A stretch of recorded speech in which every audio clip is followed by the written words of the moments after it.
We're an anti-racist, feminist, secular organisation born in the anti-racist movement of the 1970s.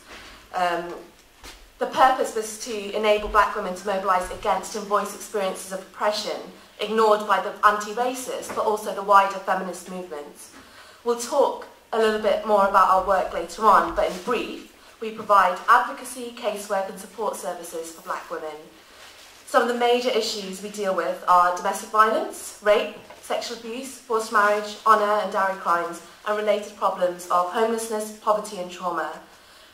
In this panel, we're going to reflect on the work of black women, looking at the various areas in which we're engaged, and discuss the intersections of race, gender and class.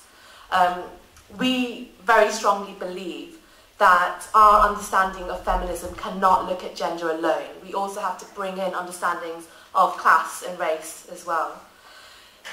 On my extreme left, Salma Iqbal joined SBS in September 2009. She has a history of working with victims of domestic violence, having spent years working in a women's refuge, as well as for frontline domestic violence services. More recently, she's worked on Amnesty International's Stop Violence Against Women campaign, focusing on human rights issues for women and girls. Carry on from there and talk in a bit more detail about the no recourse to public funds requirement, and also some of the immigration rules and how they impact on the clients, on the women that come to us. So as Sophia said, we've got this domestic violence rule, but the no recourse to public funds requirement means that the women therefore can't take advantage of that. So because they can't leave in the first place, they can't access safety to be able to lodge the relevant applications. So in 2007, we established the campaign to abolish no recourse to public funds, and this is a coalition basically of over 13 leading human rights groups and women's organisations. And we have been working with the Home Office on developing and monitoring a pilot scheme in relation to no recourse to public funds, and lobbying for a permanent solution to this problem. So, after many, many years, in December 2009, the government launched the Sojourner Project, which is a pilot scheme designed to assist women who are fleeing domestic violence and who also have no recourse to public funds with their housing and living costs. This is only for a 10-week period to allow a woman to make her application and also hear back from the Home Office. And it caters specifically for those women who are here on a valid spousal visa and have experienced domestic violence. This was, since then, it's been running for a year and a half, almost 2 years. The government have decided to replace the Sojourner Project with a system of benefits for victims of domestic violence and on spouse visas. Now, this is a victory for us in the sense that this is something permanent that's been rolled out. However, we still remain concerned about how the system of welfare benefits will be implemented. We're not sure how easy it will be to access. We don't know how quickly financial support will be made available to women, because often what happens in our experience is that women will apply for, take for example a British woman who's applying for welfare benefits. She can be waiting weeks and weeks and weeks. Migrant women who are facing destitution don't have that choice. And we're also concerned about what information women will have to present to the Department of Work and Pensions to prove that they're victims of domestic violence. This is due to commence in the next financial year. We'll be monitoring it very closely, but it's still a victory nonetheless for us, because we managed to get something permanent for victims of domestic violence. And we have welcomed this commitment from the government, but we still remain concerned about a number of other issues. The main thing being that the remit is not broad enough. So the current project, the Sojourner Project, and anything new that will be rolled out in the new year is only open to those women on spousal visas. So we're concerned about women who are here as domestic workers, women who've been trafficked, and other women who are here on perfectly valid visas, such as student visas, working visas and dependent visas, who do not qualify for assistance under the current project. And on a daily basis, we're approached by women in these groups who are desperate to flee the abuse that they're experiencing within their relationship, but they face destitution if they decide to leave, and they're forced to make that stark choice of fleeing and facing destitution or remaining within an abusive relationship. So, I mean, but we continue to campaign on that, and you know, we've had some victories, and we're hoping that we can push further changes through. I just want to talk to you a little bit more about some of the other sort of issues that we face in relation to immigration when our clients present to us. One of the problems that we're having is the lack of training and information that there is with regards to European nationals or those who are married to European nationals. I mean, I'm not an expert on this area of law. However, the way it works is that those who are exercising their treaty rights, those from the European Union in the UK, and even those who are married to individuals exercising their treaty rights, are able to access some form of public funding. It's related to, you know, in some cases it can be related to how much, you know, how long they've been working and so on in this country. But we're facing, you know, we're continually facing problems with the, you know, relevant authorities who, for some reason or other, we don't know why, are rejecting these individuals for financial assistance and you know, and welfare benefits and housing as well.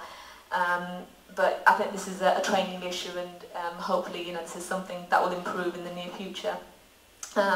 Some of the other things that we are concerned about, I mean, in July, for example, we learned that the government has launched a consultation on restricting family immigration. And some of the changes that have been proposed, if they're brought into law, will prove devastating for the kinds of women that we work with. And what's more, it will put back by many, many years all the positive changes that we have fought so hard for so long. I think one of the most concerning aspects of the proposals in relation to our clients specifically is the extension of the probationary period on a spouse visa from 2 years, as it currently stands now, to 5 years. I mean, this will be devastating for our clients because it will leave victims trapped in violent relationships for a much longer period of time, and it will give perpetrators of abuse more power and more control over women. And you know, considering the recent political and economic climate, assisting these women is probably one of the biggest challenges that we face at SBS. And we feel that a lot of this is fueled by the demonisation of the immigrant population generally in the mainstream media, and it's also supported by many politicians. And also due to the various government cuts that we're facing, there's greater pressures now on statutory bodies to keep their spending low. So we're often battling social services to try and get women, you know, who are destitute the support that the assistance that they deserve actually under the law. Furthermore, in addition, you know, there have been cuts in legal aid, resulting in fewer numbers of immigration solicitors who are taking on legal aid cases, so we can't actually get solicitors to assist our women. And on several occasions, we at SBS have had to, you know, draft witness statements, you know, gather evidence to support legally aided solicitors who are often overworked and underpaid. I just want to sort of try and illustrate, you know, the type of work that we do and what we face on a daily basis with a case study. This is a real case that we dealt with. It's a woman who came to us almost 2 years ago. To protect her identity, we'll call her Syra here. And she came to us actually in September 2009.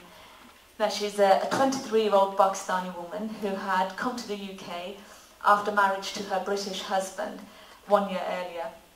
Now, Syra started to experience domestic violence, emotional and verbal abuse from her mother-in-law, for whom she was acting as a carer.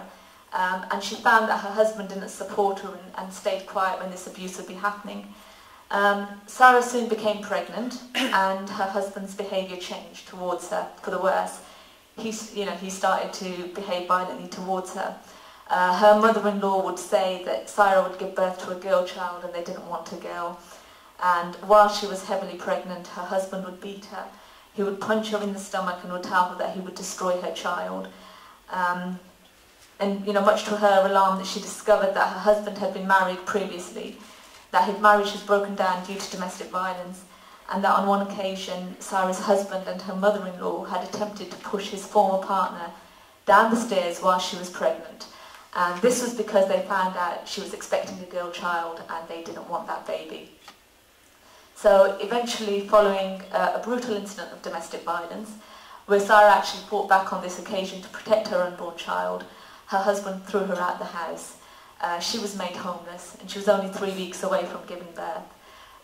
She went to stay with her sister, and her sister was married to her husband's brother, which created further problems.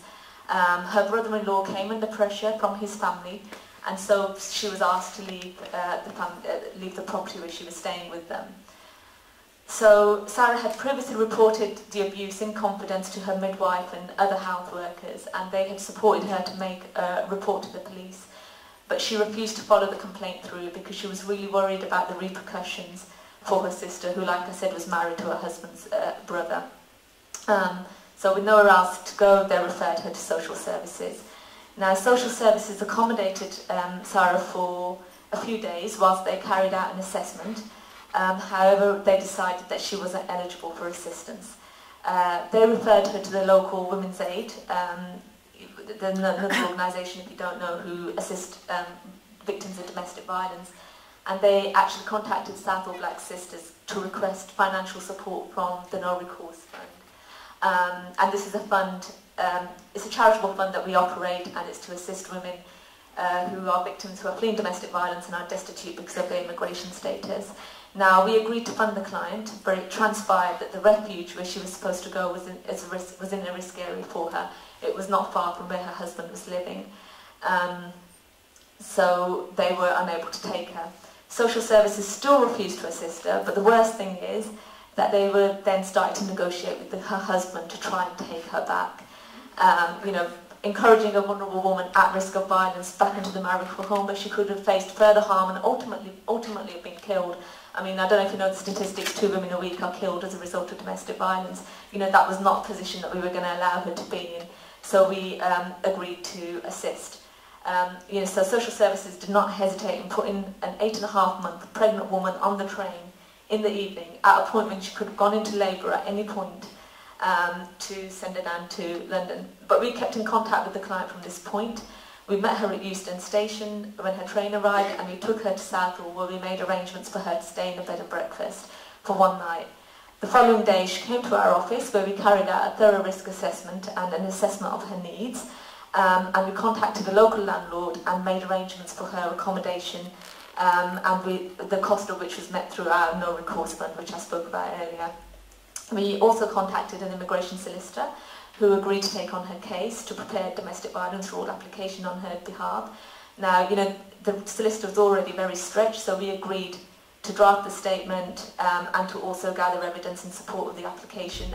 This included police evidence and also medical evidence. We also helped her to register with the local GP and with the Ealing Hospital for the birth of her baby. We also referred her to counselling, and she started to attend English classes at our centre, and she made friends very quickly and became an active member of the centre. After the birth of her baby, we contacted social services to request assistance under the Children's Act. We also instructed a community care solicitor in case social services refused to assist, but social services agreed, and they provided her with accommodation and also living costs under the Children's Act until she was granted indefinite leave to remain, which she was in June 2010. So I hope that gives you a bit of an idea of the kind of things that we do.